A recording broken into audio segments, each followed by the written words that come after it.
ध्यायामो धवलावगुण्डनवती तेजोमयी नैष्टिकी स्निग्धापाङ्गविलोकिनी भगवती मन्दस्मितश्रीमुखी वात्सल्यामृतवर्षिणीं सुमधुरं संकीर्तनालापिनी क्षमान्ती मधुसिक्तसुखी अमृतानन्दात्मिका ईश्वरी। ॐ गुरुर्ब्रह्मा गुरुर्विष्णु गुरुर्देवो महेश्वरः गुरुर्साक्षात् परब्रह्मा तस्मै श्री गुरुवे नमः।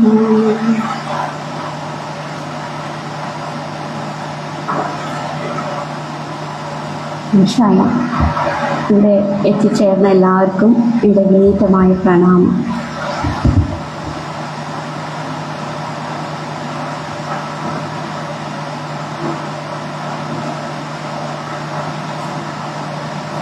നവരാത്രി ആഘോഷത്തിൻ്റെ ഭാഗമായിട്ട് നമ്മൾ ഇന്നിവിടെ എത്തിച്ചേർന്നിരിക്കുന്നു. സ്വാമിജി പറഞ്ഞ പോലെ പ്രത്യേക ഒരു ടോപ്പിക്കൊന്നുമല്ല, എങ്കിലും ആ ഈശ്വര സ്മരണയിൽ കുറച്ചു നേരം നമുക്ക് കൂടാമെന്ന് മാത്രമാണ്. സനാതന ധർമ്മത്തിലെ ഏറ്റവും അർത്ഥപൂർണവും മഹത്വവുമായ ഒരു ആഘോഷമാണ് നമ്മുടെ നവരാത്രി ആഘോഷം. പരിമിതികൾക്കപ്പുറം, പരിമിതിയില്ലാതെ അതിജീവിച്ച്, പരിമിതികളെല്ലാം അതിജീവിച്ച് അനന്തമായതിനെ സാക്ഷാത്കരിക്കുവാനാണ് നവരാത്രി നമ്മളെ പഠിപ്പിക്കുന്നത്. ഒരുപാട് പരിമിതികൾ നമുക്കുണ്ട്, എപ്പോഴും റെസ്ട്രിക്ഷൻസ് ആണ്. ആ പരിമിതികളെല്ലാം അതിജീവിച്ച് അനന്തമായതിനെ സാക്ഷാത്കരിക്കുവാനാണ് നവരാത്രി നമ്മളെ പഠിപ്പിക്കുന്നത്. അതിലേക്കാണ് നവരാത്രി നമ്മളെ നയിക്കുന്നത്. ഇച്ഛാശക്തിയെ ദുർഗാദേവിയും ക്രിയാശക്തിയെ ലക്ഷ്മി ദേവിയും ജ്ഞാനശക്തിയെ സരസ്വതി ദേവിയും പ്രതിപാദിക്കുന്നതാണ്. ഇതെല്ലാം നമുക്ക് അറിയുന്നതാണ്. നമ്മുടെ അകത്തും പുറത്തുമുള്ള ഒരുപാട് തിന്മകളോട് നമുക്ക് യുദ്ധം ചെയ്യാനുള്ള ആവശ്യകതയുണ്ട്. ഡെയിലി നമ്മൾ അത് യുദ്ധം ചെയ്തുകൊണ്ടേയിരിക്കുകയാണ്, അകത്തും പുറത്തും യുദ്ധം ചെയ്തുകൊണ്ടിരിക്കുകയാണ്. അപ്പോൾ അങ്ങനെ യുദ്ധം ചെയ്യണം എന്നുണ്ടെങ്കിൽ നമുക്ക് ആത്മവിശ്വാസം വേണം, ധൈര്യം വേണം. ഈ ആത്മവിശ്വാസവും ധൈര്യവും കൈവരിക്കാനാണ് നമ്മൾ ദുർഗാദേവിയെ ആരാധിക്കുന്നത്. അതേപോലെ നമ്മൾ നല്ല ചിന്തയും നല്ല തീരുമാനങ്ങളെടുത്ത് അത് നടപ്പിലാക്കുവാൻ നമുക്ക് ക്രിയാശക്തി വേണം. ഈ ക്രിയാശക്തി കിട്ടുവാനാണ് നമ്മൾ ലക്ഷ്മി ദേവിയെ ആരാധിക്കുന്നത്. ജ്ഞാനവും വാക്ശക്തിയും ഓർമ്മയും അറിവും ഇതെല്ലാം നമുക്ക് ആവശ്യമാണ്. ഇത് കിട്ടാനാണ് നമ്മൾ സരസ്വതി ദേവിയെ ആരാധിക്കുന്നത്. ഈ എല്ലാ ഗുണങ്ങളുടെ സമന്വയം ഉണ്ടെങ്കിലേ നമുക്ക് ലൗകിക ജീവിതത്തിലും ആധ്യാത്മിക ജീവിതത്തിലും വിജയം കൈവരിക്കാൻ സാധിക്കുകയുള്ളൂ. ഈ പ്രകൃതിയിൽ എല്ലാം തന്നെ ദേവിയുടെ വിലാസമാണ്. ജഗദംബയിൽ നിന്ന് ഭിന്നമായതൊന്നും തന്നെ ഇല്ല. അതുകൊണ്ട് തന്നെ നമുക്ക് തിരസ്കരിക്കുവാനോ തള്ളുവാനോ ഒന്നുമില്ല. നമുക്ക് ക്ഷമിച്ച് എല്ലാത്തിനും ഉൾക്കൊണ്ട് എല്ലാത്തിനും ആദരിച്ച് പോകുവാൻ മാത്രമേ അധികാരമുള്ളൂ. ഈ 9 ദിവസം, നവരാത്രിയുടെ 9 ദിവസം നമ്മൾ വ്രതം എടുക്കാറുണ്ട്, ഉപവാസം എടുക്കാറുണ്ട്, ധ്യാന ജപാദികൾ ചെയ്യാറുണ്ട്, ദേവി മാഹാത്മ്യം ചൊല്ലാറുണ്ട്, ദേവി പാരായണം ചൊല്ലാറുണ്ട്. അങ്ങനെ പല വിധത്തിൽ നമ്മൾ വ്രതം ആചരണം ചെയ്യാറുണ്ട്. അപ്പം ഈ ഉപവാസം എന്ന് പറയുമ്പോൾ എനിക്കൊരു കാര്യം ഓർമ്മ വരുന്നത്, ഇവിടെ കുറച്ച് നാളുകൾക്ക് മുമ്പ് ആഴ്ചയ്ക്ക് 4 ദിവസം ഞാൻ ഉപവസിക്കുകയായിരുന്നു. അപ്പം അങ്ങനെ കുറച്ച് കാലങ്ങൾ കഴിഞ്ഞ ശേഷം വയറിന് ചെറിയൊരു പ്രശ്നമുണ്ടായി. എൻ്റെ ഒരു സഹോദരി അമ്മയുടെ അടുത്ത് പോയിട്ട് ഇത് പറഞ്ഞു. അപ്പോൾ അമ്മ എന്നെ വിളിപ്പിച്ചു, എന്തിനാണ് മോളെ ഉപവസിക്കുന്നത്? അപ്പോൾ അമ്മയോട് ഞാൻ പറഞ്ഞു, അമ്മയെ എനിക്ക് കിട്ടുവാനാണ്. അപ്പോൾ അമ്മ പറഞ്ഞു, അമ്മയെ കിട്ടണമെന്നുണ്ടെങ്കിൽ, ദേവിയെ കിട്ടണമെന്നുണ്ടെങ്കിൽ ദേവിയെ അടുത്ത് വസിക്കണം. മനസ്സ് നമ്മുടെ ദേവിയുടെ അടുത്ത് ഉണ്ടാവണം. എന്ന് പറഞ്ഞ അടുത്ത്, വസിക്കാന്ന് പറഞ്ഞ വസിക്കുക. അപ്പോൾ ദേവിയുടെ അടുത്ത് വസിക്കുക മനസ്സ് എപ്പോഴും. അപ്പോഴാണ് എനിക്ക് ഉപവാസത്തിൻ്റെ ശരിക്കുള്ള ഒരർത്ഥം മനസ്സിലായത്. അതായത് നമ്മുടെ മനസ്സെപ്പോഴും ഈശ്വരനിലേക്ക് കോൺസെൻട്രേറ്റ് ചെയ്യുക. നമ്മുടെ മനസ്സ്, നമ്മുടെ ശ്രദ്ധ എപ്പോഴും ഈശ്വരനിലേക്ക് നിലനിർത്തുക. ഇതാണ് എല്ലാ വ്രതങ്ങളും നമ്മളെ നയിച്ചു കൊണ്ടുപോകുന്നത്. അതാണ് നവരാത്രി നമ്മളെ സഹായിക്കുന്നത്. നവരാത്രിയിൽ നമ്മൾ ഈ എല്ലാ ഉപവസിക്കും, ധ്യാനിക്കും, ജപിക്കും, വൈകുന്നേരം ആയാൽ ഭജനയ്ക്ക് വരും. ഇതേപോലെ നമ്മൾ മണ്ഡലകാലത്ത് വ്രതം എടുക്കും, എന്നിട്ട് ശബരിമലയ്ക്ക് പോകും, അല്ലേ? അത് കഴിഞ്ഞ് വന്നിട്ട്, അല്ലെങ്കിൽ നവരാത്രി കഴിഞ്ഞിട്ട്, നവരാത്രി അല്ലെങ്കിൽ ഒരു മണ്ഡലകാലം എന്ന് പറയുന്നത് ഒരു തുടക്കം മാത്രമാണ്, അല്ലേ? നല്ലതിനുള്ള തുടക്കം. അത് കഴിഞ്ഞിട്ട് അതതിൻ്റെ തുടർച്ചയായിരിക്കണം എന്നുള്ളതാണ്. അപ്പം 41 ദിവസം വ്രതം എടുത്ത് ശരിക്കും ഒരു തുള്ളി കള്ളു കുടിക്കുന്ന ആൾക്കാരാണെങ്കിൽ അതുപോലെ ത്യജിച്ച്, ശരിക്കും വലിയൊരു ത്യാഗമാണത് ആ സമയത്ത്. എന്നിട്ട് നമ്മൾ ശബരിമലയ്ക്ക് പോകും. തിരിച്ചു വന്നിട്ടോ വീണ്ടും നമ്മൾ കള്ളി ഷാപ്പിൻ്റെ മുമ്പിൽ കാണാം. അപ്പോൾ 41 ദിവസം കൊണ്ട് ഫലമില്ല എന്നല്ല അമ്മ പറയാറുണ്ട്. ജപിച്ചാലും ധ്യാനിച്ചാലും അതൊരു അറിയാതെ ഗുളിക എടുക്കുന്ന പോലെയാണ്, മെഡിസിൻ.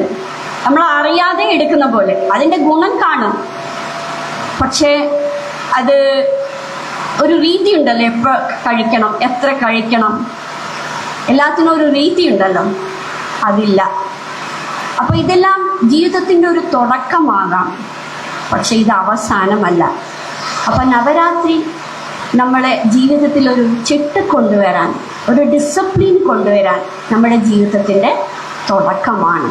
ഇത് നമ്മുടെ ജീവിതത്തിൽ അങ്ങോളം നമുക്ക് കൊണ്ടുപോകാൻ പറ്റണം.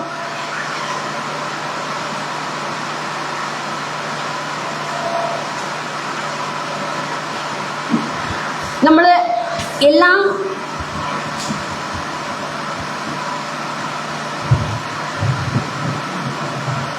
നമ്മളെപ്പോഴും ഈ വ്രതങ്ങളൊക്കെ വ്രതം ആചരിച്ച് വരുന്നത് നമ്മുടെ മനസ്സ് ശാന്തമാകാനാണ്.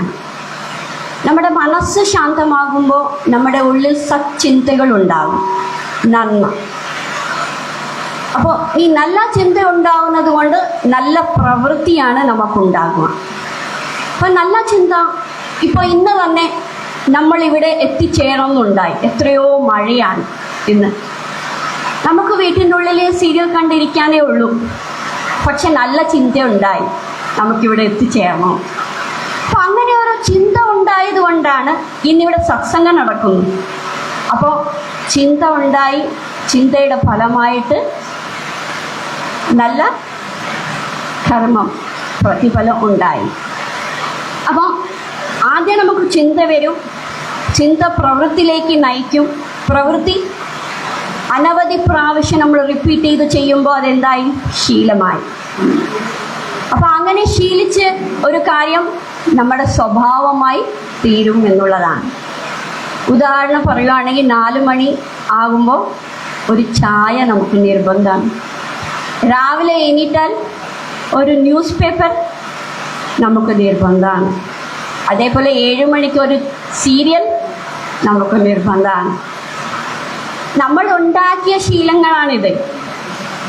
നമ്മൾ ജനിക്കുമ്പോഴേ ചായ കുടിച്ചല്ല, പക്ഷെ നമ്മൾ ഉണ്ടാക്കിയ ശീലം. അപ്പം അങ്ങനെ ശീലം നമുക്ക് ഉണ്ടാക്കാൻ കഴിയും എങ്കിൽ എന്തുകൊണ്ട് നല്ല ശീലങ്ങൾ നമുക്ക് ഉണ്ടാക്കിക്കോളാം. അതിനാണ് ഈ നവരാത്രി പുറകിൽ വെക്കുന്നത്. ഈ നവരാത്രിയിൽ നമ്മൾ ചെയ്ത വ്രത ആചരണങ്ങൾ എന്തെങ്കിലും ഒന്ന് നമ്മുടെ ജീവിതത്തിൽ നമുക്ക് കൊണ്ടുപോകാൻ കഴിയണം. 7 മണിക്ക് വിളക്ക് കത്തിച്ച് 6-6:30 വിളക്ക് കത്തിച്ച് സന്ധ്യ സമയത്ത് ജപിക്കാനുള്ളൊരു ശീലം നമുക്കുണ്ടായിരുന്നു പണ്ട് കാലത്ത്. ഇപ്പോഴും ഉണ്ട് പല വീട്ടില്. പക്ഷേ ഇപ്പൊ അതൊരു പീഡനമാണ്. വിളക്ക് കത്തിച്ച് കഴിഞ്ഞ ഉടനെ റിമോട്ട് എടുത്ത് TV ഓൺ ചെയ്യണം എന്നുള്ളതാണ്. വാട്സപ്പ് നോക്കണം, ഇൻസ്റ്റാഗ്രാം നോക്കണം. ഈ ഒരു ശീലം നമുക്ക് പണ്ടുണ്ടായിരുന്നില്ല, നമ്മൾ വളർത്തിയെടുത്ത ശീലമാണ്. അപ്പൊ അങ്ങനെ നമുക്ക് ശീലങ്ങൾ വളർത്തിയെടുക്കാൻ സാധിക്കും. അപ്പൊ നല്ല ശീലങ്ങൾ നമുക്ക് വളർത്തിയെടുക്കാൻ സാധിക്കും, ചീത്ത ശീലങ്ങൾ നമുക്ക് വളർത്തിയെടുക്കാൻ സാധിക്കും എന്നുള്ളതാണ്. അപ്പോൾ ഒരാള് എപ്പോഴും എഴുതി കയ്യിൽ വാച്ച് കേൾക്കുമായിരുന്നു. ഒരു ദിവസം തോന്നി, എന്തുകൊണ്ട് നമുക്ക് വലത് കയ്യിൽ വാച്ച് കെട്ടിക്കൂടാം? അതാണ് കുറച്ചും കൂടി ഈസി എന്ന് തോന്നുന്നു. അപ്പൊ അതുകൊണ്ട് വലത് കയ്യിൽ വാച്ച് കെട്ടാം, അതായിരിക്കും നല്ലത്. അന്ന് മുതൽ വലത് കയ്യിൽ വാച്ച് കെട്ടാൻ തുടങ്ങി. അപ്പൊ സമയം എത്രയാണ് നോക്കാൻ തോന്നുമ്പോ ഏത് കൈയാണ് ആദ്യം നമ്മൾ നോക്കുക? ഇടത് കൈ. ശീലം അല്ലെ? ആ ശീലം നമ്മൾ ഇടത് കൈയിലേക്ക് നമ്മൾ നോക്കും, പിന്നെ വലത് കൈ നോക്കും. അങ്ങനെ നമ്മൾ എത്ര കാലം നോക്കും? ഒരാഴ്ച നോക്കും, ഒരു മാസം നോക്കും. അത് കഴിഞ്ഞോ പിന്നെ നമ്മൾ ഇടത് കൈ മറന്നു അല്ലേ? സമയം നോക്കാൻ തോന്നുമ്പോൾ വലത് കൈയാണ്. ഉദാഹരണം, നമുക്കൊരു ടൈം പീസ് ഉണ്ടായിരുന്നു അല്ലേ? രാവിലെ ടൈം പീസ് ഉണരാൻ വേണ്ടിയിട്ട് വെക്കുമായിരുന്നു. ഇപ്പൊ ടൈം പീസ് ആരുടെങ്കിലും വീട്ടിലുണ്ടോ? ഇല്ല. അപ്പൊ ശീലം എന്താ? മൊബൈലിലെ അലാറം വെക്കാന്നുള്ളതാണ്. അപ്പൊ മാറി, ശീലങ്ങൾ മാറി. അപ്പൊ ശീലം നമ്മൾ ഉണ്ടാക്കി എടുക്കുന്ന പോലെ ആയിരിക്കും എന്നുള്ളതാണ്. അപ്പോൾ ഈ മൊബൈൽ നോക്കാൻ നമുക്ക് സമയമില്ല, വാട്സപ്പ് നോക്കാൻ സമയമില്ല, ഇൻസ്റ്റാഗ്രാം നോക്കാൻ സമയമില്ല എന്ന് ആരെങ്കിലും പറയുന്ന പരാതി കേട്ടിട്ടുണ്ടോ? ഒരാൾ പറഞ്ഞു കേട്ടിട്ടില്ല. കാരണം ജീവിതത്തിന്റെ ഭാഗമായി പോയി, സ്വഭാവമായി പോയി. അതിനൊന്നും സമയം തികയാണ്ട് നമുക്ക് വരാറില്ല. എങ്ങനെയെങ്കിലും നമ്മൾ രാത്രി കിടന്നുറങ്ങുന്നുള്ളിൽ അതിനുള്ള സമയം നമ്മൾ ഉണ്ടാക്കിയിരിക്കും. വേണമെങ്കിലോ കുറച്ച് ഉറക്കം കുറയ്ക്കും. പക്ഷെ ഇതൊന്നും നമ്മൾ സാക്രിഫൈസ് ചെയ്യുന്ന കാണാറില്ല. പക്ഷെ ജപിക്കാൻ സമയം കിട്ടാറില്ല സ്വാമി, എന്താ ചെയ്യാം എന്ന് സ്വാമിയുടെ അടുത്ത് പലരും ഒന്ന് ചോദിക്കാറുണ്ട്. ധ്യാനിക്കാൻ സമയം കിട്ടാറില്ല. അർച്ചന ചെയ്യണമെന്നുണ്ട്. സ്വാമി പറഞ്ഞ ലളിതാ സഹസ്രനാമം, ലളിതാ സഹസ്രനാമം 1000 മന്ത്രവും ആദ്യം എപ്പോ ജപിച്ച് തീരാണ് അങ്ങനെയൊക്കെ ചിന്തിക്കും. കാരണം അത് ശരിക്കും ശീലിച്ചു കഴിഞ്ഞാൽ 15-20 മിനിറ്റ് കൊണ്ട് നമുക്ക് ചെയ്യാം. ജോലി ചെയ്യുമ്പോൾ ചെയ്യാം. പക്ഷെ ജപിക്കുമ്പോൾ ജോലി ചെയ്യരുത്, ജോലി ചെയ്യുമ്പോൾ ജപിക്കാം. അതിൽ വ്യത്യാസമുണ്ട് അല്ലേ? ജപിക്കുമ്പോൾ ജപിക്കാനിരിക്കണം. അങ്ങനെ പറഞ്ഞ് ഞാൻ എപ്പോഴും ജപിക്കാറാ, ജോലി ചെയ്തുകൊണ്ടിരിക്കുമ്പോൾ എല്ലാം ജപിച്ചോണ്ടിരിക്കും, ജപിക്കാനിരിക്കാറില്ല. അതൊരു ശരിയായ കാരണമല്ല. ജപിക്കുമ്പോൾ ജപിക്കാനിരിക്കണം, പക്ഷെ ജോലി ചെയ്യുമ്പോഴും ആകാം എന്ന് മാത്രം. നമ്മുടെ സനാതനധർമ്മം പഠിപ്പിക്കുന്നത് അത് തന്നെയാണ്. എല്ലാത്തിലും ഈശ്വരനെ കാണാന്നുള്ളതാ. രാവിലെ എണീക്കുമ്പോൾ നമ്മൾ കൈ തുറന്ന് എവിടാ കാണുന്നത്? സരസ്വതി, ലക്ഷ്മി അല്ലേ? തൊട്ടു തൊഴുത് ഭൂമി ദേവിയെ തൊട്ടു തൊഴുത് അവിടെ ദേവിയെ കാണുന്നു. ജപിക്കാനോ ധ്യാനിക്കാനോ പ്രത്യേക ഒരു സമയം മാറ്റി വെക്കണ്ടെന്നല്ല. അങ്ങനെ നമ്മൾ ഈ നവരാത്രി നമുക്ക് ജീവിതത്തിലെ നല്ല ശീലങ്ങൾക്ക് തുടക്കം ആകണം എന്നുള്ളതാണ്. ഒരു ഭക്തൻ എന്നും രാവിലെ 5 മണിക്ക് വെളുപ്പിന് എണീറ്റിട്ട് അമ്പലത്തിൽ പോവുമായിരുന്നു. അത് ആളുടെ ദിനചര്യയായിരുന്നു. അപ്പം അങ്ങനെയുള്ളപ്പോൾ ഒരു ദിവസം കുറച്ച് കാലങ്ങൾക്ക് ശേഷം ആൾക്ക് വയ്യാതെ ഹോസ്പിറ്റലിൽ അഡ്മിറ്റായി. എണീക്കാൻ പറ്റില്ല, ICUവിലാണ്. പിറ്റേ ദിവസം രാവിലെ കൃത്യം 5 മണിക്ക് അയാൾ അമ്പലത്തിലേക്ക് പോയി. അമ്പലത്തിൽ മുമ്പിലുള്ള കുളത്തിൽ കുളിച്ച് നടയിലെത്തി നിർമ്മാല്യം തൊഴുത്. എങ്ങനെ സാധിച്ചു? അപ്പോഴാണ് ഒരാൾ വിളിച്ചുണർത്തുന്നത്. ഇഞ്ചക്ഷൻ കൊടുക്കാൻ വേണ്ടിയിട്ടേ ഹോസ്പിറ്റലിലായിരുന്നു. അപ്പൊ കൃത്യം 5 മണിക്ക് നമ്മൾ ഉണർന്നില്ലെങ്കിലും മനസ്സ് ഉണർന്നു. അതെവിടെ എത്തി? അമ്പലത്തിലെത്തി. അതെങ്ങനെ ഉണ്ടായി? ശീലം കൊണ്ടുണ്ടായി അല്ലേ? അതാരുണ്ടാക്കി? നമ്മൾ തന്നെയാണ് ഉണ്ടാക്കിയത്. അപ്പം നമ്മുടെ കയ്യിലാണ് എല്ലാം എന്ന് പറയുന്നത് ഇതുകൊണ്ടാണ്. നമ്മൾ ഉണ്ടാക്കിയെടുത്ത ശീലങ്ങൾ ചിന്ത പ്രവൃത്തിയിലേക്ക് നയിക്കും. പ്രവൃത്തി അനവധി പ്രാവശ്യം നമ്മൾ ആവർത്തിച്ച് ചെയ്യുമ്പോൾ അത് ശീലമായി. ശീലം നമ്മുടെ സ്വഭാവമാണ്. ഈ സ്വഭാവം നമ്മളെ തിന്നുന്നു എന്ന് പറയും.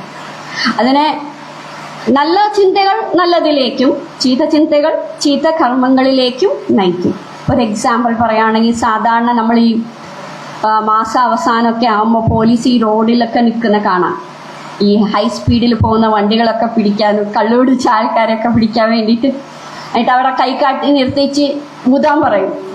അപ്പം അങ്ങനെ പോലീസ് ഒരിക്കൽ നിന്നിട്ട് ഒരു വണ്ടിയെ സ്പീഡിൽ പോകുന്ന വണ്ടിയെ കൈ കാണിച്ച് നിർത്തി ഊതാൻ പറഞ്ഞു. അപ്പോഴാണ് നോക്കുമ്പോൾ വലിയ സ്പീഡ്, അതിനും വലിയ സ്പീഡിൽ വേറൊരു വണ്ടി പോകുന്നു, ലെവലില്ലാതെ പോകുന്ന വണ്ടി. ഇത് കണ്ടപ്പോൾ ഇത് അപകടമാണ്, പിടിച്ചില്ലെങ്കിൽ. ഉടനെ പോലീസ് ആളെ വിട്ടു. ആൾ കള്ളു കുടിച്ചതായിരുന്നു, പക്ഷെ ആളെ വിട്ടു.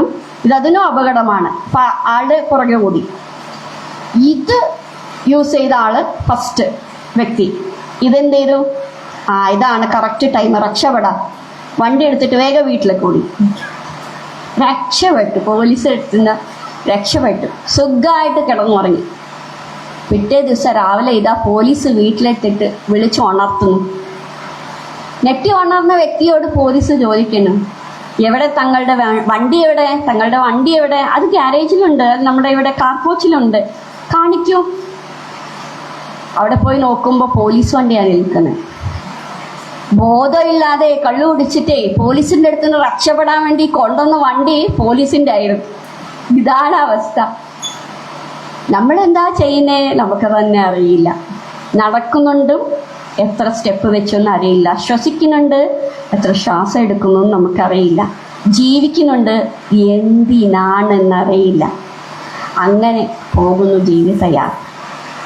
അർത്ഥപൂർണമാവണമെങ്കിൽ കർമ്മം ഫലം നമ്മുടെ കൂടെ എന്നും ഉണ്ടാകും.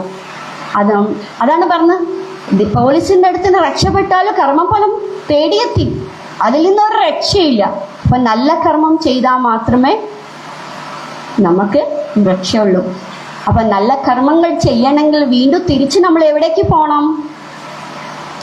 നല്ല ചിന്തയിലേക്ക് പോകണം. അപ്പൊ നല്ല ചിന്ത സത്സംഗം കൊണ്ട് മാത്രമേ ഉണ്ടാവുള്ളൂ. അതുകൊണ്ടാണ് നല്ലതേ കാണാവൂ, നല്ലതേ പറയാവൂ, നല്ലതേ ചിന്തിക്കാവൂ, നല്ലതേ പ്രവർത്തിക്കാവൂ എന്നാണ് പറയുന്നത്. നമ്മളൊരു ആശ്രമത്തിൽ ചെന്നാലോ ആദ്യം ഇവിടുത്തെ കുറ്റം എന്താ? ഇതും കൂടി ഒന്നും ഉണ്ടെങ്കിലേ നല്ലതായിരുന്നു. ഇതാണ് നമ്മൾക്ക് നെഗറ്റീവ് തോട്ടാണ് ഫസ്റ്റ് വരുന്നത്. ഒരു ഭക്ഷണം, കല്യാണം ഇത്രയും കഷ്ടപ്പെട്ട് ചെലവഴിച്ച് കല്യാണത്തിൽ പോയാലോ ഈ ഷൊപ്പ് കൂടിപ്പോയി ഭക്ഷണത്തിന്റെ. ഈ ചിന്തകളാണ് നമുക്ക് ആദ്യം കയറി വരുന്നത്. നന്മ കാണാൻ ഇപ്പൊ നമുക്ക് അറിയില്ല. വാസ്തവത്തിൽ കുറച്ച് ജനറേഷൻ ബാക്കിലേക്ക് നമുക്ക് നോക്കിയാൽ അവർക്ക് നെഗറ്റീവ് കാണാൻ അറിയില്ല. ഇപ്പൊ നമുക്ക് പോസിറ്റീവ് കാണാൻ അറിയില്ല. ഒരു വൈറ്റ് പേപ്പർ എടുത്ത് കാണിച്ച്, എന്താണിത്? അവിടെ ഒരു കറുത്ത ഡോട്ട് ഉണ്ട്.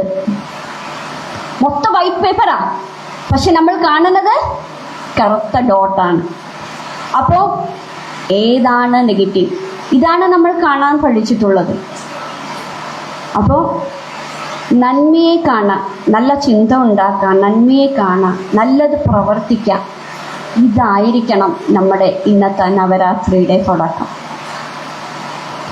അപ്പം നമുക്ക് നല്ലത് കാണണമെങ്കിൽ നല്ല ചിന്തകൾ ഉണ്ടാവണം. നല്ല ചിന്ത ഉണ്ടാവണമെങ്കിൽ നമ്മുടെ മനസ്സ് ശാന്തമായിരിക്കണം, അല്ലേ? നമ്മുടെ മനസ്സ് ശാന്തമാണെങ്കിലോ ആവണമെങ്കിലോ നമ്മൾ ധ്യാന ജപാദികൾ, യോഗ, അങ്ങനത്തെ കാര്യങ്ങൾ നമ്മുടെ ജീവിതത്തിൽ ഉണ്ടാവണം. അങ്ങനെ ഉണ്ടെങ്കിലേ പറ്റുള്ളൂ. നമ്മുടെ മക്കളെ നല്ലത് കാണാൻ ഇടവരുത്തണം, നല്ല സ്ഥലങ്ങളിലേക്ക് കൊണ്ടുപോകണം, നല്ല വിദ്യാലയത്തിൽ പഠിപ്പിക്കണം, വാല്യൂ ബേസ്ഡ് എഡ്യൂക്കേഷൻ അവർക്ക് കൊടുക്കണം. അപ്പോൾ അതാണ് അമ്മ ഇന്ത്യയിലെ 50 അമൃത വിദ്യാലയങ്ങൾ ഉണ്ടാക്കിയിട്ടുണ്ട്. വാല്യൂ ബേസ്ഡ് എഡ്യൂക്കേഷൻ കൊടുക്കാൻ വേണ്ടിയിട്ടാണ്. അതുപോലെ ആശ്രമങ്ങളിലേക്ക് മക്കളെ കൊണ്ടുപോകണം. അമ്പല അന്തരീക്ഷത്തിൽ മക്കൾ വളരണം. അങ്ങനെയാണെങ്കിൽ നമ്മുടെ മക്കൾ തെറ്റ് ചെയ്യുന്നത് വളരെ കുറവായിരിക്കും. ഇനി അഥവാ തെറ്റ് ചെയ്താലോ തീർച്ചയായിട്ടും അവർ തിരിച്ചു വരും. ഒരു സമയം അവർ തിരിച്ചു വരും എന്നുള്ളത് വാസ്തവമാണ്. ഇപ്പം നമ്മുടെ മനസ്സ് ശാന്തമാകാൻ നമ്മൾ ധ്യാനിക്കണം. അപ്പോൾ എത്ര സമയം വേണം ധ്യാനിക്കാനൊന്നും നമ്മളെ കൊണ്ട് കഴിയില്ല എന്നേ. അങ്ങനെ ചിന്തിക്കുന്നുണ്ടോ? ചിന്തകൾ കുറച്ച് സമയമെങ്കിലും നമുക്ക് മാറ്റി വെച്ചല്ലേ പറ്റും. എല്ലാ ലഗേജ് നമ്മുടെ തലേൻ്റെ മുകളിൽ എടുത്താൽ എന്തായിരിക്കും അവസ്ഥ? ഒരു ദിവസം താങ്ങാൻ പറ്റാണ്ട് തറയിലേക്ക് നമ്മൾ തട്ടിയിടും അല്ലേ? താങ്ങാൻ പറ്റുന്ന വെയിറ്റ് അല്ലേ താങ്ങാൻ പറ്റുള്ളൂ. പിന്നെ തനിയെ നമ്മൾ തള്ളിയിടും. ഒരു പെട്ടിയിലൊരു കുറച്ച് പണം ഉണ്ടായിരുന്നു. അപ്പം അത് വെള്ളത്തിൽ മുങ്ങിക്കിടക്കുന്ന കണ്ടു. അത് പോയി പിടിക്കാൻ നോക്കി. പിടിച്ചിട്ട് അത് എടുത്ത് കുറേ നല്ല വെള്ളത്തിൽ നല്ല ഒഴുക്കുണ്ട്. എന്തേതായാലും പൊന്താൻ പറ്റുന്നില്ല. പെട്ടിക്ക് നല്ല വെയിറ്റാ, പൊന്താൻ പറ്റുന്നില്ല. പെട്ടിയാണെങ്കിൽ വിടാനും പറ്റുന്നില്ല. പെട്ടിയിൽ നല്ല പണമുണ്ട്. അപ്പൊ അവസാനം ജീവൻ വേണമെന്നുണ്ടെങ്കിൽ അത് വിടണം അല്ലേ? അപ്പൊ മനഃശാന്തി വേണമെന്നുണ്ടെങ്കിൽ നമ്മൾ എന്ത് ചെയ്യണം? കുറച്ച് സമയമെങ്കിലും ചിന്തകളൊക്കെ വിട്ട് കളയണം. നമ്മൾ ക്ഷമിക്കാനും മറക്കാനും പഠിക്കണം. നമ്മുടെ മനസ്സ് ശാന്തമാവണമെങ്കിൽ നമുക്ക് ആരോട് ദേഷ്യം ഉണ്ടാവാൻ പാടില്ല. ഒരാളോട് ദേഷ്യം ഉണ്ടെങ്കിലോ നമ്മുടെ മനസ്സ് ശാന്തമായിരിക്കോ? ഒരിക്കലും ഇല്ല. പിന്നെ മനസ്സ് ശാന്തമാണെങ്കിൽ എല്ലാവരോടും സ്നേഹം ഉണ്ടാവണം. നമുക്ക് സ്നേഹിച്ച് മാത്രമേ ജീവിക്കാൻ കഴിയുമോ? സാധ്യമല്ല. അപ്പൊ ദേഷിക്കാം, പല സാഹചര്യങ്ങളിൽ നമുക്ക് ദേഷിക്കാം. പക്ഷെ ആ ഒരു അമ്മ കൊച്ചിനോട് ദേഷിക്കുന്നത് മുഖം മൂടി അണിഞ്ഞിട്ടാണ്, കൊച്ചിൻ്റെ നന്മയ്ക്ക് വേണ്ടിയിട്ടാണ്. നമ്മൾ ചില സ്ഥലത്തിരിക്കുമ്പോൾ ചിലപ്പോൾ നമുക്ക് ദേഷിക്കേണ്ടി വരും. പക്ഷെ അത് നമ്മളെ ഉള്ളിൽ എഫക്റ്റ് ചെയ്യരുത്. അപ്പോൾ വെള്ളത്തിൽ വെള്ളം കിടന്നാലോ മുങ്ങിപ്പോകും. അപ്പോൾ നമ്മുടെ മനസ്സിൽ ഒരിക്കലും ദേഷ്യം ഉണ്ടാവാൻ പാടില്ല. സാഹചര്യത്തിൽ ദേഷ്യപ്പെടാം, ഇല്ലാതെ പറ്റില്ല. അപ്പോൾ നമ്മുടെ മനസ്സ് എപ്പോഴും നമ്മൾ ശാന്തമായിരിക്കാൻ ശ്രമിക്കണം. നമ്മുടെ മനസ്സ് ശാന്തമാക്കാൻ എന്താ വഴി? ഒരേ ഒരു വഴിയുള്ളൂ. ചിന്തകളെല്ലാം കുറച്ച് സമയത്തേക്ക് മാറ്റി വെക്കുക എന്നുള്ളത്. അപ്പം അങ്ങനെ നമുക്ക് കുറച്ച് സമയത്തേക്ക് ചിന്ത ഒന്ന് മാറ്റി വെക്കാൻ പറ്റുമോ എന്ന് ശ്രമിച്ചു നോക്കാം. ഈ നവരാത്രിയുടെ അന്ന് അല്ലേ, നമുക്ക് ഒരു തുടക്കം എന്നുള്ള നിലയിൽ ഇന്ന് നമ്മളിവിടെ എത്തിച്ചേർന്നിട്ടുണ്ട്. അപ്പം നമുക്ക് എല്ലാവർക്കും ഒന്ന് ശ്രമിച്ചു നോക്കാം. ചിന്തകളൊന്ന് മാറ്റി വെക്കാൻ കഴിയുമോ എന്നൊന്ന് ശ്രമിച്ചു നോക്കാം. എല്ലാവരും ഒന്ന് നേരെ ഇരിക്കും, നട്ടിൽ നിവർന്നിരിക്കും.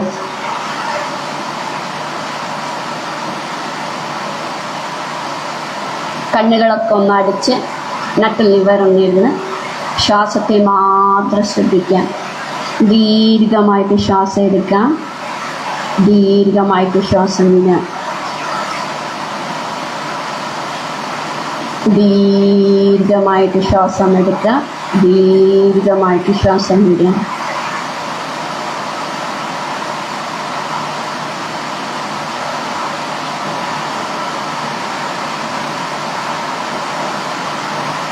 ശ്വാസം ഉള്ളിലേക്ക് എടുക്കുമ്പോൾ